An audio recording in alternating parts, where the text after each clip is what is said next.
al partir mi buena madre, me dejó una virgencita,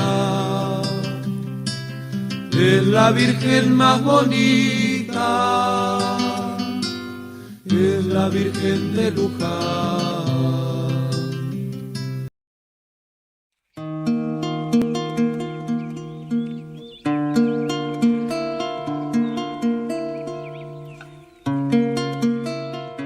Entre las calles de un pueblo de tierra y amor, tallan que tallan sus manos.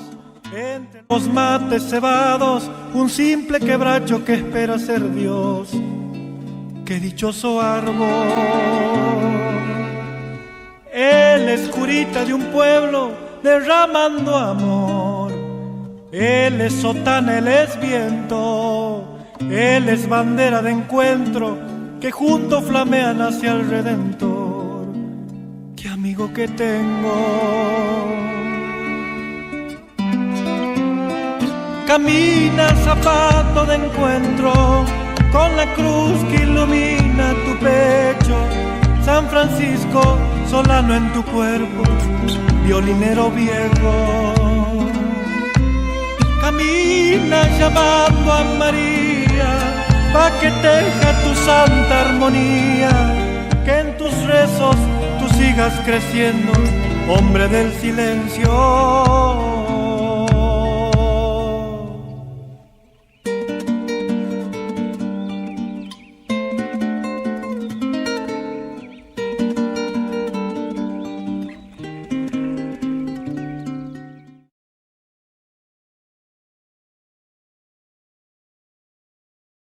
Hola hermanos, una nueva edición del curso de Mariología, el último de este año al menos. Seguiremos el año que viene dando otras facetas de la ciencia de la teología mariana. Bueno, hemos visto hasta ahora María en la Sagrada Escritura, el último. Ahora vamos a ver María en los Santos Padres. Espero que se le ocurran algunas preguntas, o si no, de acuerdo a lo que diga, pueden también difundirlo, darle like para que se extienda a más lugares, por favor. Así se difunde la fe católica y podemos defender nuestra fe católica, nuestra fe mariana, que es la única fe católica, ¿no? Nada más, no está separada.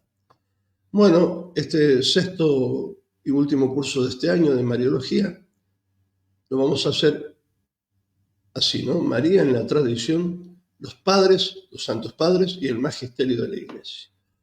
Vamos a saltearnos la parte de los apócrifos, que son aquellos libros, evangelios que presentan en su título y materia alguna afinidad con la Biblia, pero que la Iglesia no considera inspirados, por lo que quedan excluidos de los libros canónicos.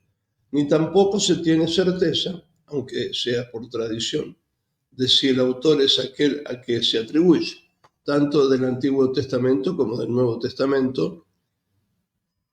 Por eso es que existe una literatura apócrifa paralela. Pero de estos libros apócrifos no vamos a hablar nada en esta oportunidad, sino que vamos directamente a abordar el tema de los santos padres, ¿no? O sea, María en la patrística, un poquito nomás, apenas para dar un pantallazo para que los católicos que necesitan de más formación tengan al menos una idea clara para ir definiendo su ser de católicos, ¿no? La patrística en su primera época, desde la caída de Jerusalén hasta el concilio de Nicea, que fue en el año 325,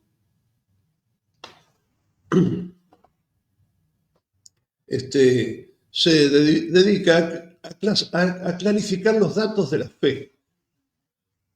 A esta época en la que se elaboran las primeras fórmulas de la fe. Es importante, ¿no?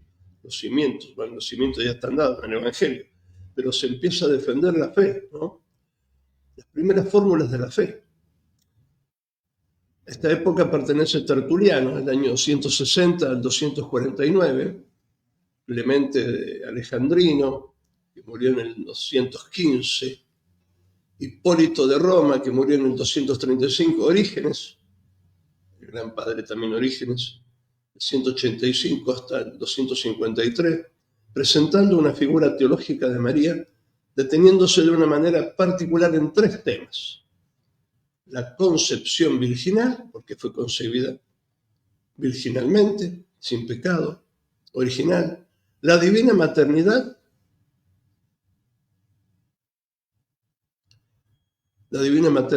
y la virginidad perpetua. Eso es.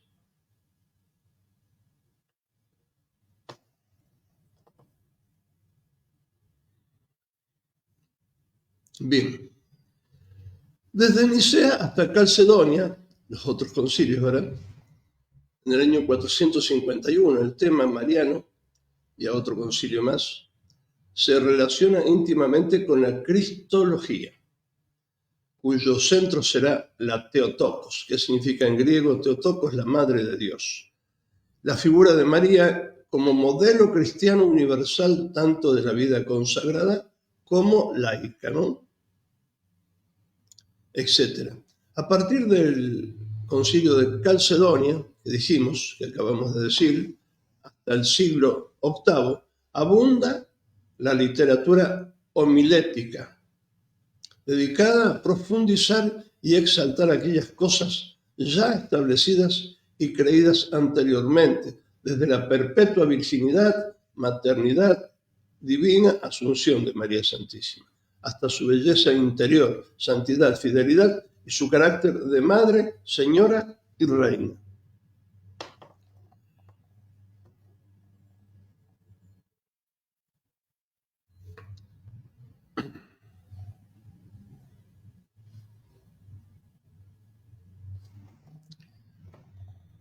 Muy bien, estoy contestando a algunos oyentes, o mejor dicho, los que están viendo el programa. Bien. Bueno, ahora vamos a ver primero los padres orientales, después los occidentales. También es importante esto para que nos vayamos ubicando, ¿no? La patrística, por los padres, ¿no? La patrística mariana griega es la más fecunda de toda la tradición eclesial.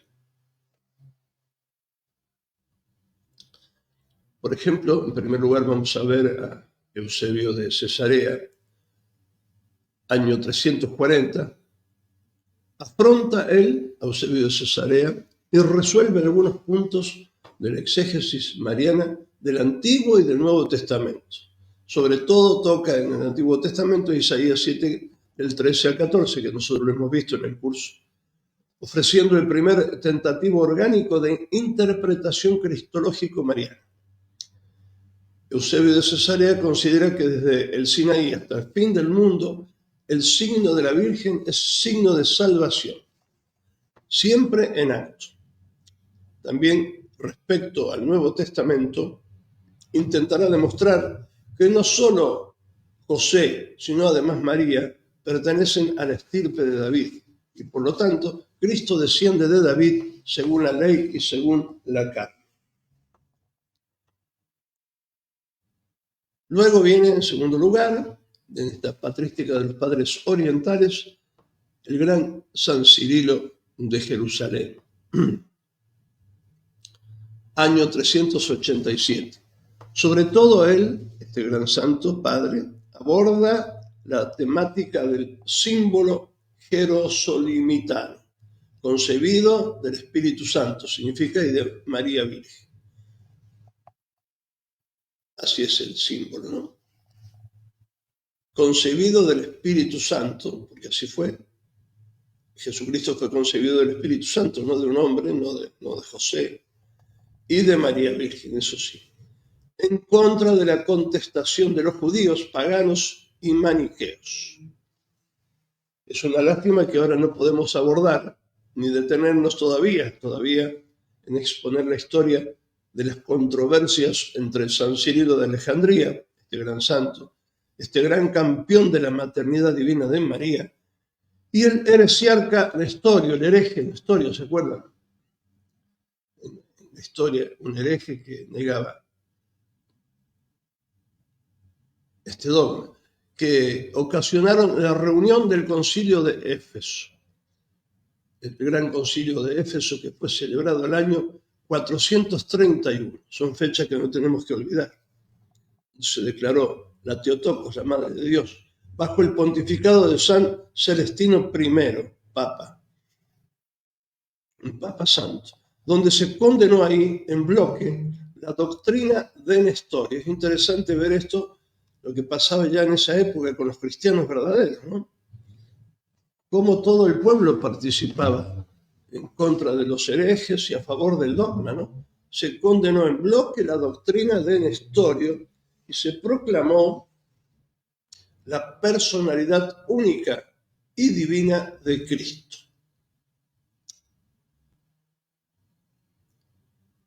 Bajo las dos naturalezas, es decir, explica que Cristo tiene dos naturalezas. Primero divina desde el cielo, el nacimiento, el primer nacimiento desde su Padre de toda la eternidad, en la Trinidad, y el segundo nacimiento en el tiempo en Belén, ¿cierto? Y por consiguiente la maternidad divina de María, una maternidad divina que es Madre de Dios.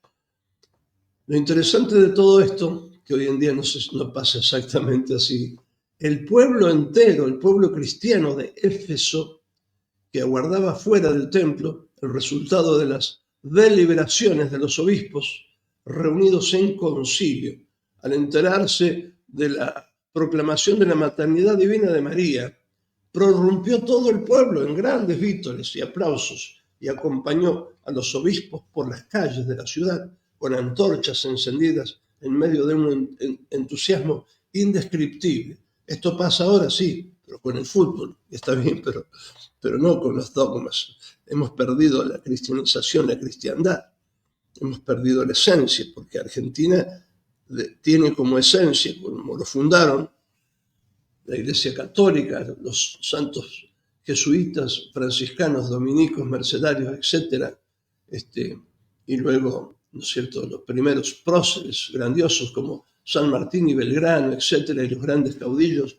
Así fue fundada nuestra iglesia, nuestra patria también, Argentina, y en toda América también, ¿no? Y por todo el mundo también, donde todo era cristocéntrico en ese tiempo, ¿no? Pero ahora ya se ha perdido, se ha desteñido toda esta cristiandad. Se han perdido las bases, inclusive naturales, sobrenaturales, de lo que es nuestro ser.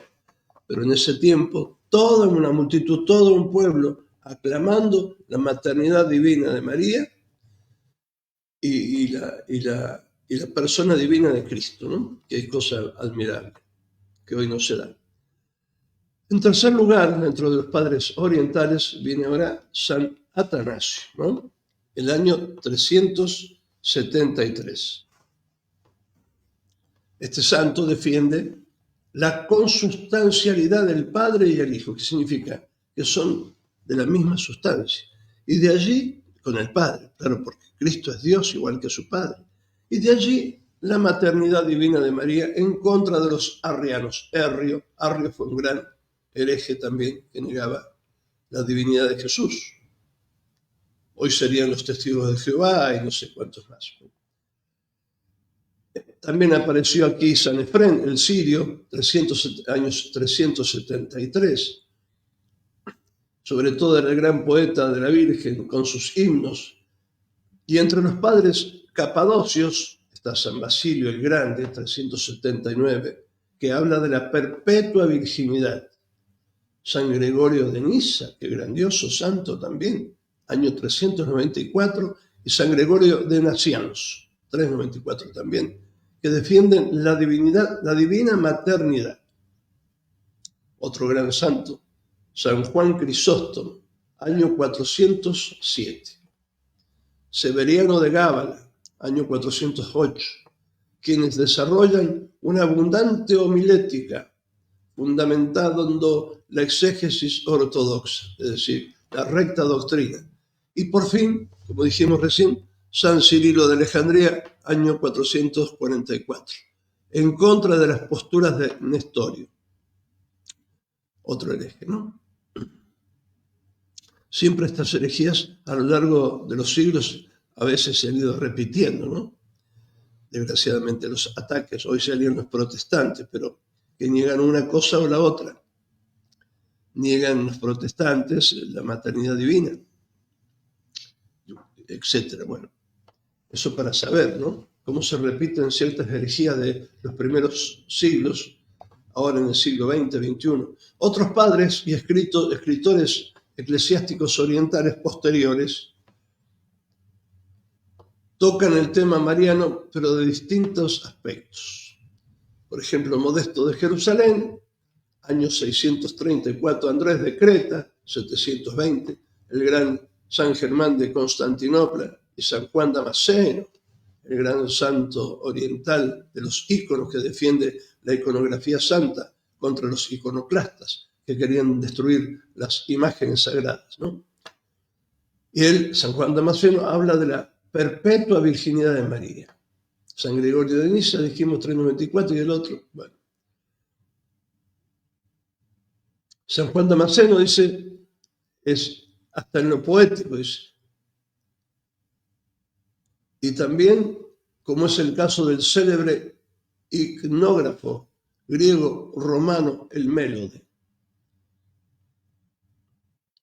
En fin, aquí a este romano el Mélode se le atribuye el himno Acatistos, significa no sentado, dedicado a la Madre de Dios, el más famoso himno de la liturgia oriental, maravilloso, para poder un día meditar.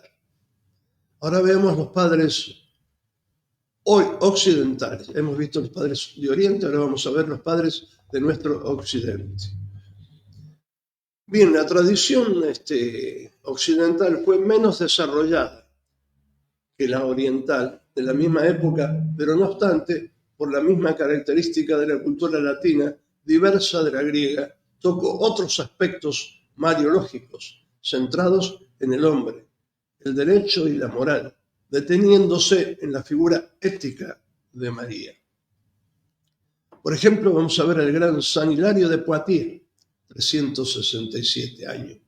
Sostiene que María está en el centro de ese misterio insondable de la encarnación. Ella es concéntrica, diría también San Luis María de Montfort, ¿no? Pero estamos hablando del año 367. Y ella fue santificada para recibir al Verbo en su seno, decía San Hilario. Por eso que fue por Dios preparada, ¿no? Siempre pura. Por eso antiguamente, antes de la declaración del dogma que se hizo en el año 1854, creo, sí, se le llamaba la Purísima, claro, que no podía ni siquiera tener pecado original. Después está San Ambrosio, año 397, que fue definido como padre de la Mariología latina. Qué hermoso, ¿no? San Ambrosio. Desarrollando ampliamente el aspecto dogmático y ético espiritual de la Virgen. Él desarrolló este tema. Bueno, ahora vamos en segundo lugar, de los padres ahora occidentales, vemos a San Jerónimo, el gran padre de la Biblia, ¿no? San Jerónimo, año 419 al 420, basado en las Escrituras, escribe el primer tratado mariano sobre, así se llamaba, sobre la perpetua virginidad de la Beata María. Esto lo hizo contra Elvidio, un hereje, y destaca la figura de María como atenta y perfecta discípula. Y ahora viene el gran San Agustín, el campeón también San Agustín de la ortodoxia, ¿no? También año 430, nace en África.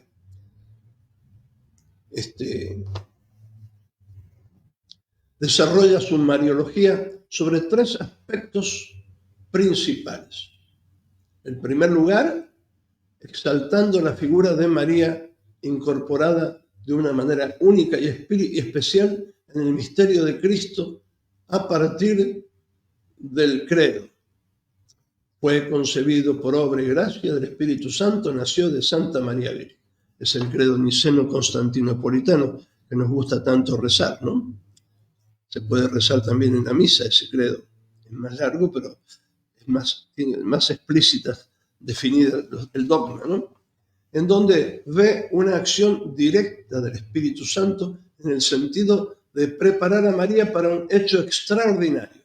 Cristo es concebido sin ninguna concupiscencia, o sea, sin ningún deseo carnal, en cuanto ha intervenido de una parte la tercera persona de la Santísima Trinidad,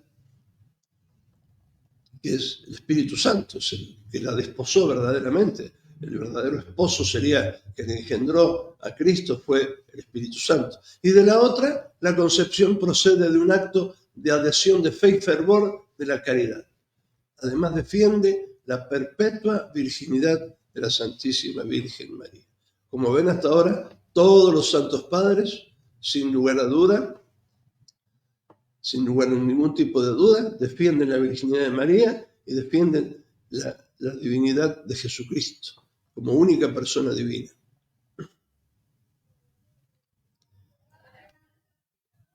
Este gran San Agustín, en segundo lugar, presenta una figura teológica de María como la toda santa. Panagia sería en griego, ¿no? La toda santa, con una santidad negativa en referencia a la ausencia total de pecado y una santidad positiva constituida por las principales virtudes cristianas, como son la fe, caridad, humildad, obediencia, etc. No se sabe con certeza que San Agustín haya sostenido la excepción del pecado original, eso no se sabe. El obispo de Hipona, África, descubre en María un proyecto de virginidad que se transforma en voto libre, con una gozosa alegría, y que era bien conocido por el arcángel San Gabriel, y por lo tanto la Virgen se transforma en cabeza de la virginidad de la Iglesia. Privilegia San Agustín la figura de María como discípula sobre aquella como madre. Es más importante que sea discípula que sea madre, sin menospreciar esta última, por supuesto, no es que menosprecie la figura de madre de Dios, por una razón especial. Escuchó, dice él, la palabra de Dios y la custodió. Custodió más en la mente la verdad que en su seno la carne. Cristo es verdad, dice. Cristo es carne. Cristo verdad en la mente de María, Cristo carne en el seno de María. Vale más aquel que se lleva en la mente que aquel que se lleva en el vientre.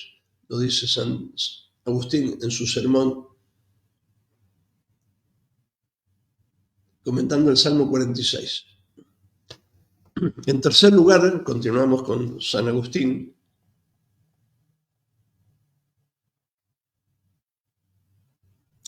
La relación María-Iglesia.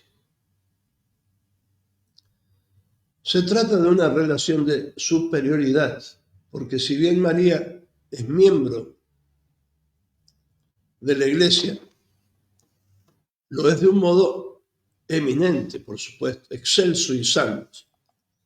Además, desarrolla la figura de la Virgen según su maternidad espiritual, a partir de la maternidad divina, ¿no? Primero la maternidad divina, luego la espiritual, por supuesto que es nuestra, madre nuestra también, pero primero de Jesucristo. Porque dando a luz el cuerpo de Cristo, también da luz espiritualmente a nosotros, sus miembros, los bautizados, existiendo de este modo una visión de complementariedad entre María y la Iglesia.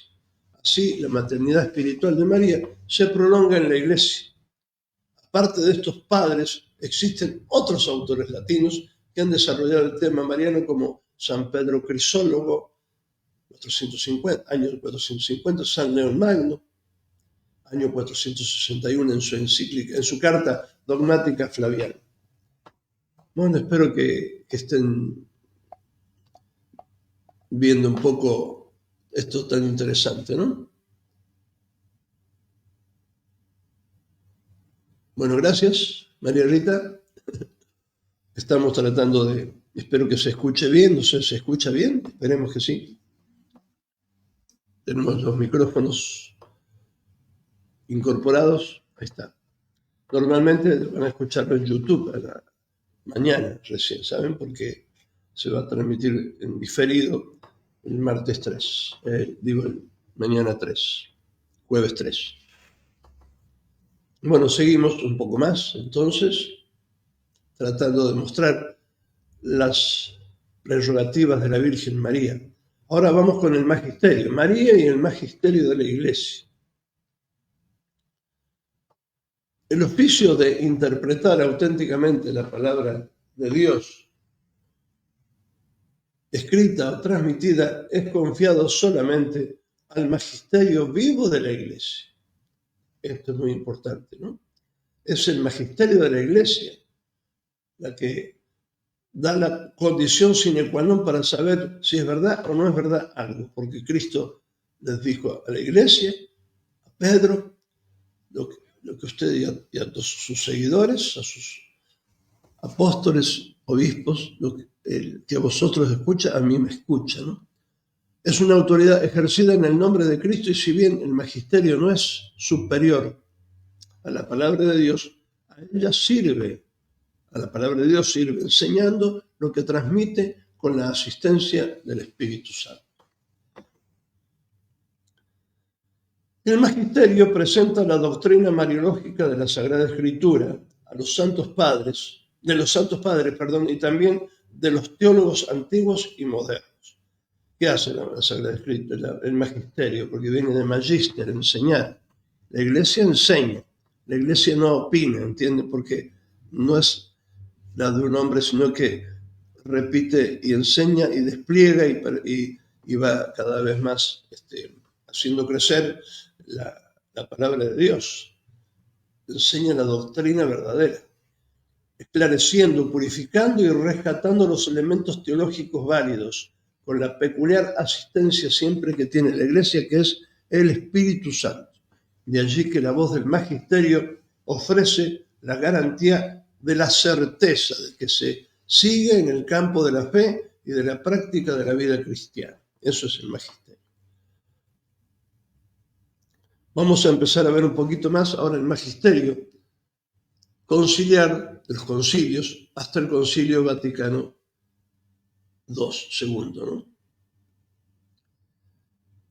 En primer lugar, el Concilio de Éfeso, que sería el tercero ecuménico, año 431, que es realizado bajo el pontificado del Papa Celestino I.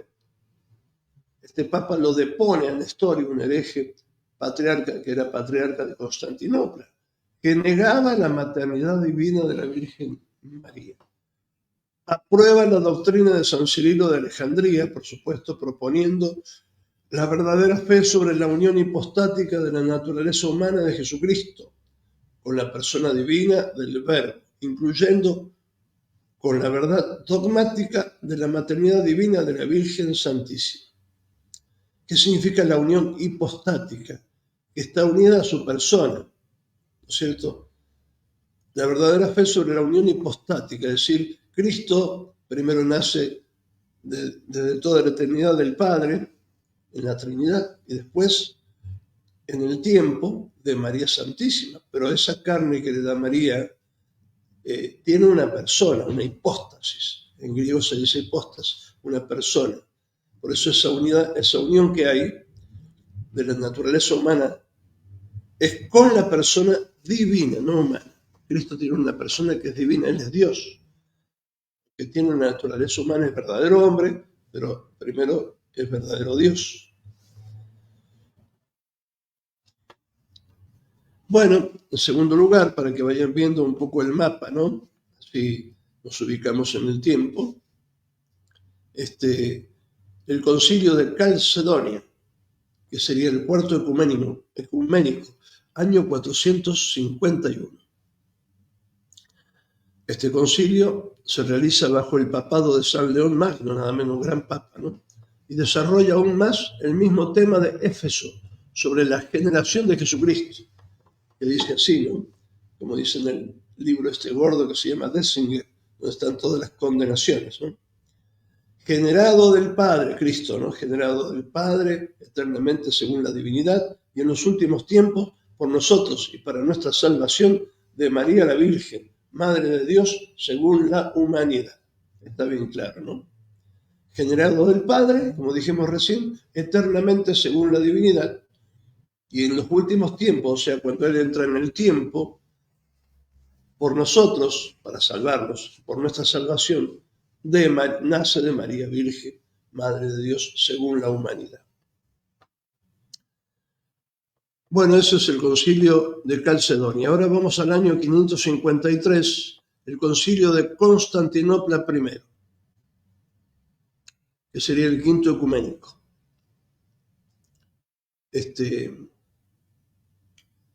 Bajo el Papa Virgilio, retorna al dogma de la maternidad divina, pero ahora, ¿qué hace? Resalta la perpetua virginidad. Y dice así la declaración del libro ese gordo donde están todas las condenaciones, que se llama Denzinger. En este caso el número 422 dice así: si alguno no confiesa que son dos los nacimientos del Verbo, o sea, de Cristo, el Verbo es Cristo. Si alguno no confiesa que son dos los nacimientos del Verbo de Dios, uno antes de los siglos del Padre, y arriba, sin tiempo, incorporalmente, sin cuerpo todavía, y el otro en los últimos tiempos de aquel mismo que desciende del cielo y encarnado de la santa y gloriosa Madre de Dios y siempre Virgen María, nace de ella, sea anatema, es un término que se usa siempre, que significa sea condenado.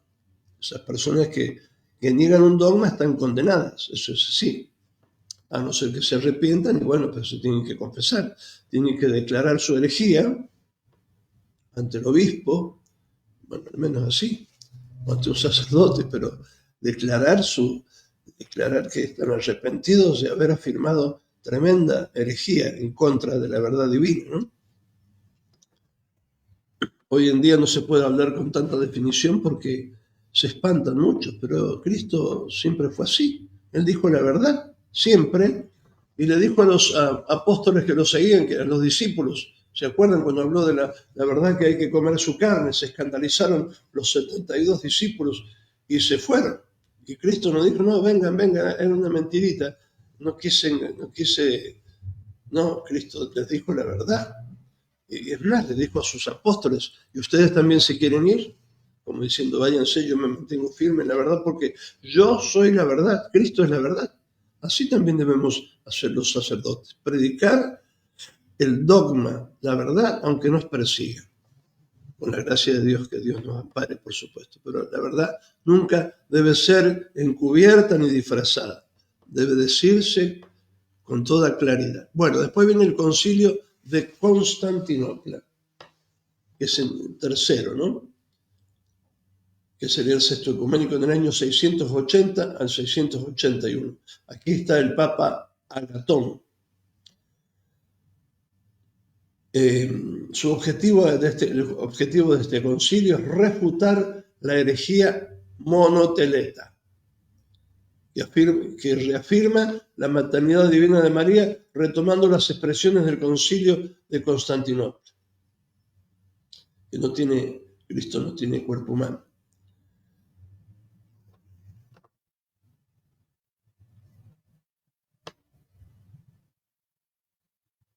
Luego viene el concilio de Trento, el famoso concilio de Trento, ¿no?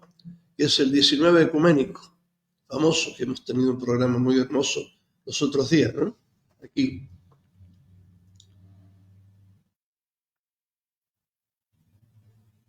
Bueno, no sé si alguno quiere hacer alguna pregunta.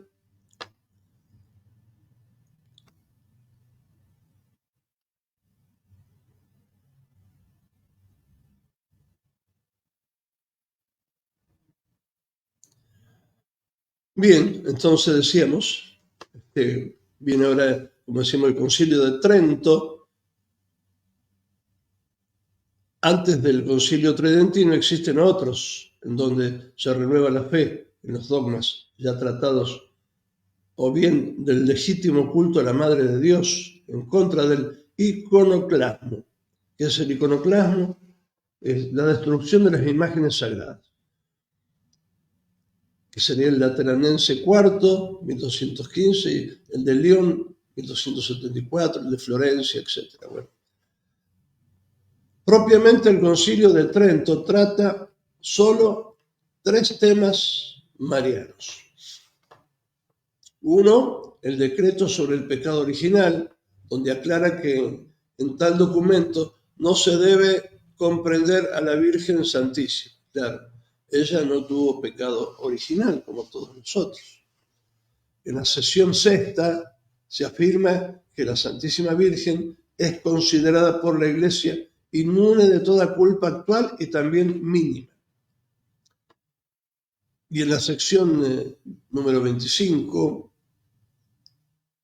se renueva la licitud del culto de las imágenes de Cristo, de la Virgen y de otros santos, que tanto destruyen hoy en día los protestantes, ¿no? Que dicen que nosotros adoramos a las imágenes. Por supuesto que no es así.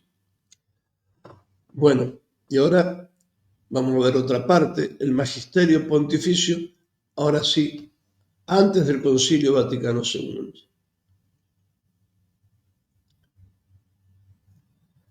Entre otros está el Papa Sixto IV, en el año 1476, que indulgenció, es decir, el oficio propio de la concepción compuesta por Leonardo de Nogarol.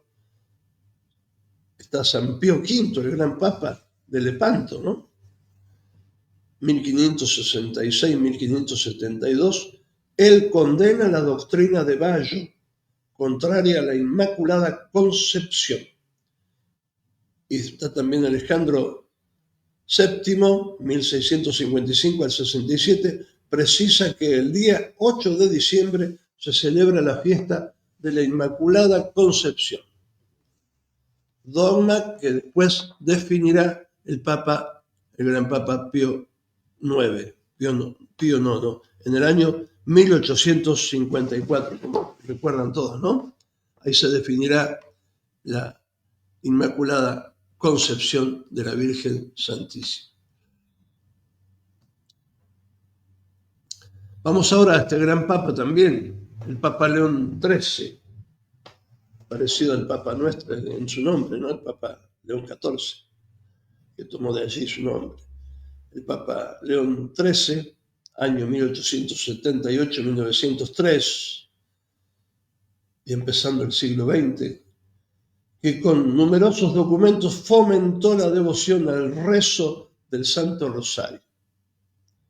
Otro gran Papa Santo, San Pío X, glorioso Papa Santo, año 1903-1914, promovió la celebración del 50 aniversario de la definición del dogma de la Inmaculada.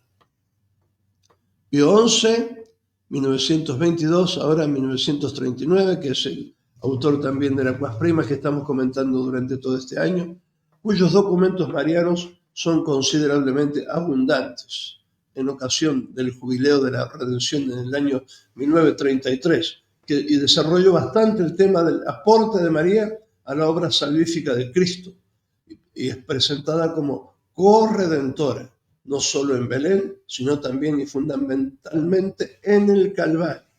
Ella estuvo siempre con Cristo, ayudó en la redención, por eso es corredentora.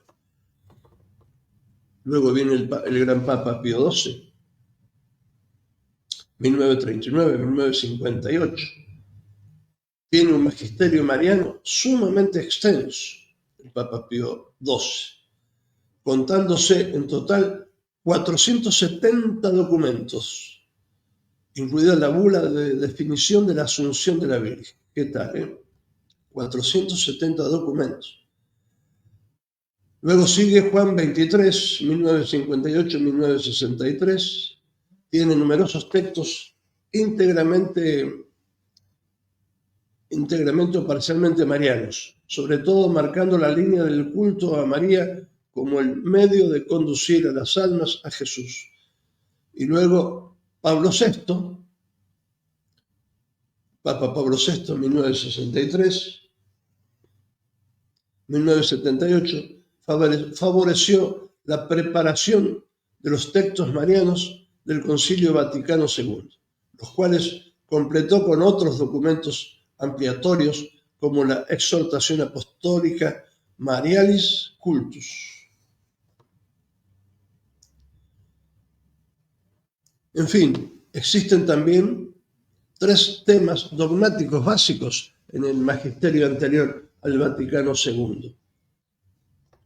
El primero es la perpetua virginidad de María, el segundo es la Inmaculada Concepción y el tercero, la gloriosa asunción corpórea de María a los cielos. Bueno, vemos ahora entonces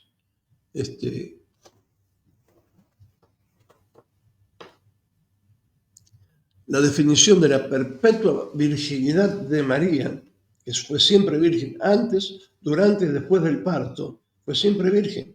Es el gran milagro. Fue declarada por el Papa San Martín I en el Concilio Lateranense del año 649.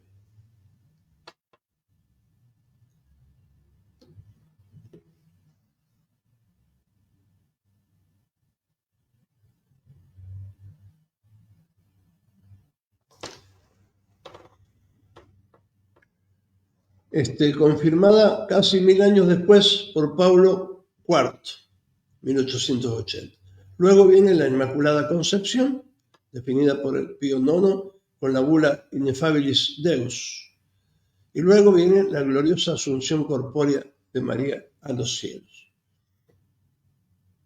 La asunción en cuerpo y alma a los cielos de María fue definida dogmáticamente por el Papa Pío XII, con la Constitución Apostólica Munificentissimus Deus. Y ahora sí, nos centramos en el Concilio Vaticano II.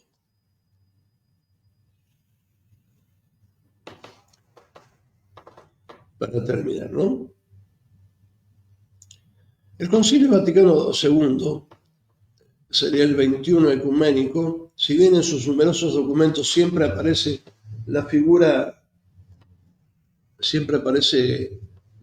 de María tratada en consonancia con el contenido de los mismos, dedica exclusivamente el tema mariano el capítulo 8 de la Constitución Dogmática sobre la Iglesia, la Lumen Gentium, o Gentium. Desarrolla el misterio de María en relación a Cristo, Salvador, y también a la Iglesia, cosa que define el mismo título del capítulo, sobre la Beata Virgen María, Madre de Dios, del misterio de Cristo y de la Iglesia. De este modo, el concilio respondió de una manera equilibrada ante las dos corrientes que existían entre los padres conciliares, la cristológica y la eclesiológica, la otra, ¿no?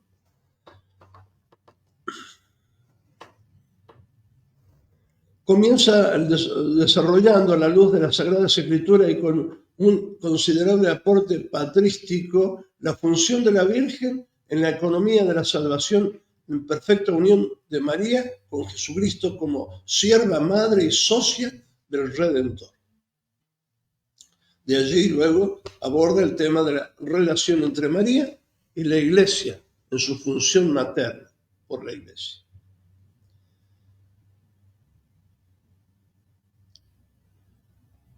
De la tipología de María por la maternidad virginal de la Iglesia, de su ejemplaridad por la Iglesia histórica y de su significación mariana por la Iglesia escatológica.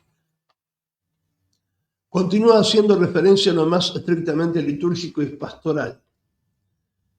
El capítulo 8 de la Lumen Gentium no ha buscado ser un tratado orgánico y completo de Mariología, sino ofrecer una síntesis teológica de la doctrina más segura en torno a la Virgen María, profundizada a la luz de la revelación y de la tradición y respondiendo a los tiempos actuales. Y ahora sí, María en los documentos posteriores al Concilio Vaticano II.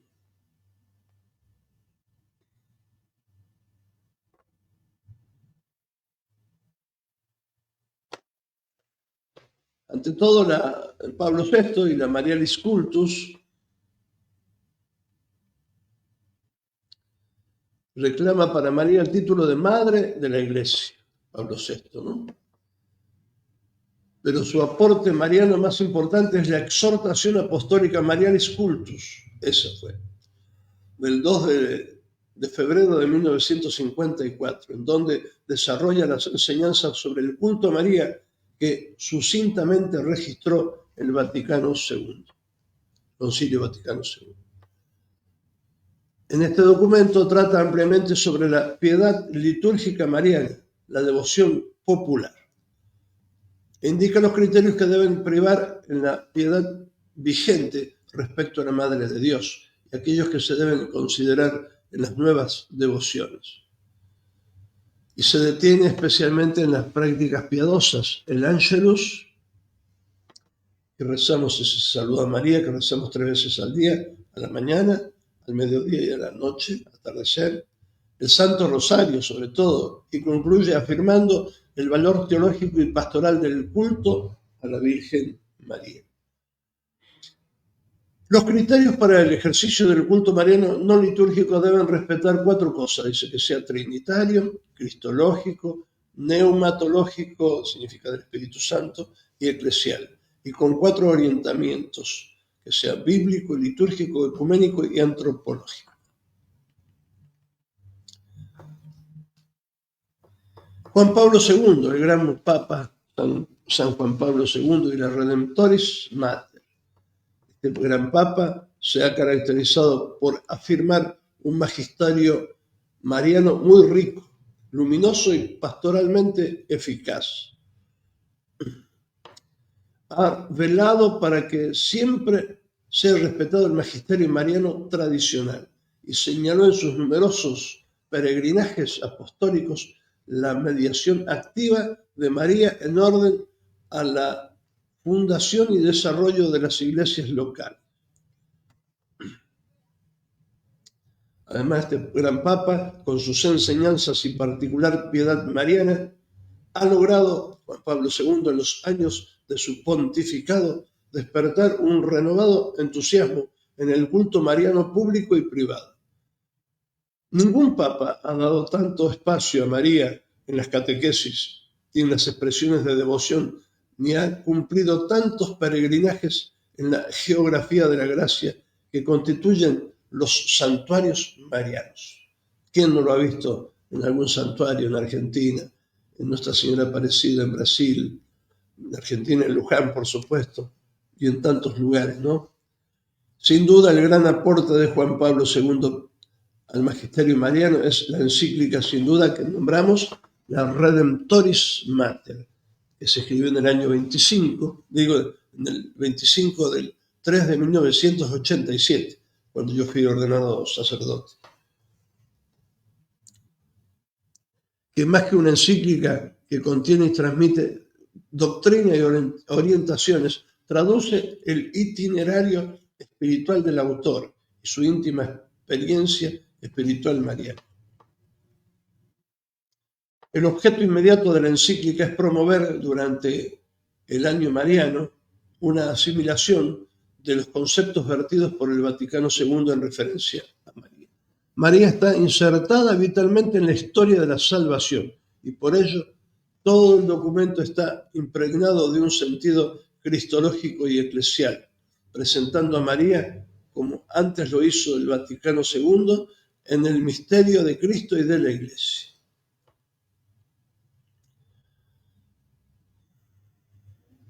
La historia del mundo ofrece a través del Génesis y del Apocalipsis 2 características, una dramática y otra dinámica. La parte dramática tiene 3 personajes, la mujer y el niño, por un lado, y la serpiente o el dragón, por otro lado. La parte dinámica nos refiere a la misión de la Iglesia que se resuelve en un gran proceso histórico, en un camino, una peregrinación mediante la fe. María está presente como aquella que es feliz porque ha creído, como le dijo su prima Isabel, Santa Isabel, como aquella que avanza en la peregrinación de la fe. El tema de la presencia de María constituye un objeto de reflexión especial en Juan Pablo II, que tiene su origen en la patrística y la tradición, particularmente en San Ambrosio, San Germán de Constantinopla y San Bernardo. La presencia activa y ejemplar de María en la vida de la Iglesia, como prolongación de su estrecha y excepcional vinculación con Cristo en la obra de la salvación. La encíclica profundiza también la fe de María, señalando su camino y evolución itinerario, que conoció una particular fatiga del corazón, o noche de la fe, quizá la más profunda kénosis de la fe en la historia de la humanidad, cuando participó en la trágica experiencia del Gólgota. Mas su fe fue como aquella de Abraham, esperando contra toda esperanza, lo que la transformó en una fe heroica. La fe de María es la fe de la Iglesia. Ella se levanta como modelo de fe del cristiano, que participa en cierto sentido de la fe, de su fe del pueblo de Dios en camino. En este punto el Papa señala a uno de los maestros de la espiritualidad mariana, el que fue también un poco su discípulo, San Luis María Grignon de Montfort, cuando indica que entre los efectos maravillosos de la devoción a la Virgen está la participación en la fe de María. Qué hermoso, ¿no? Este es un gran ejemplo, ¿no?, de este gran santo. La maternidad de María, impregnada profundamente por la actitud esponsal de esclava del Señor, constituye la dimensión primera y fundamental de aquella mediación que la Iglesia confiesa y proclama respecto a ella. Bueno, hermanos, hemos pretendido dar, aunque sea un pantallazo de todo esto, de toda esta gran fe, de toda esta fe de la Iglesia, de esta continuidad de los santos padres, hasta del magisterio. Espero que les haya servido al menos para ubicarnos de alguna forma en lo que es nuestra santa y amada Iglesia Católica.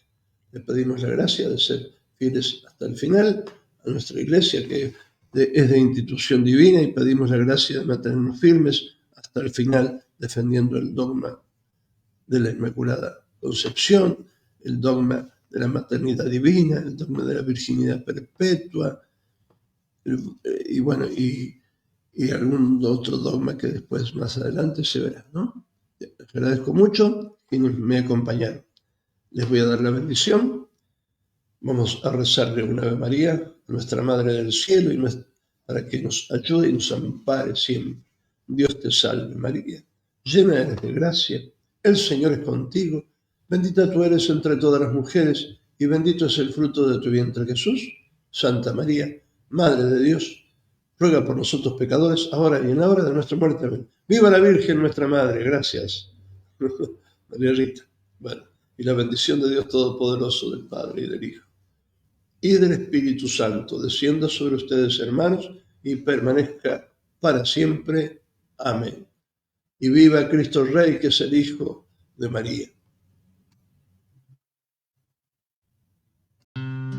Aquí me pongo a cantar con cualquiera que se ponga, la mejor, la gran milonga que se habrá de perpetuar. Entre la pampa y el mar, y el que es mayor que los dos, cielo estrellado de Dios, en que sus plantas están, canto a la flor de Luján, canto a la Madre de Dios.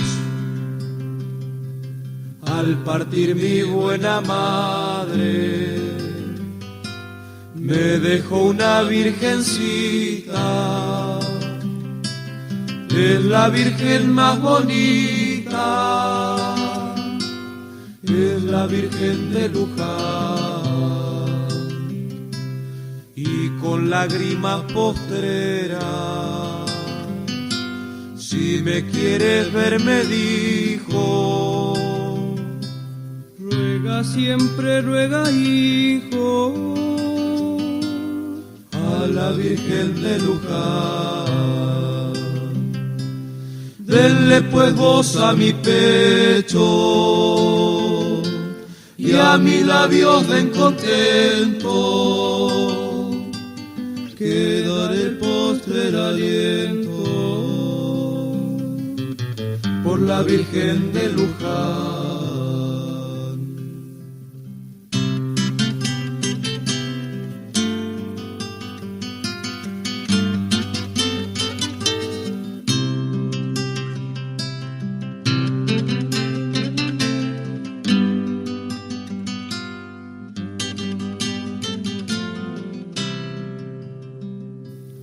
Sois estrella de los cielos, de las pampas sois el faro, sois del gaucho dulce amparo,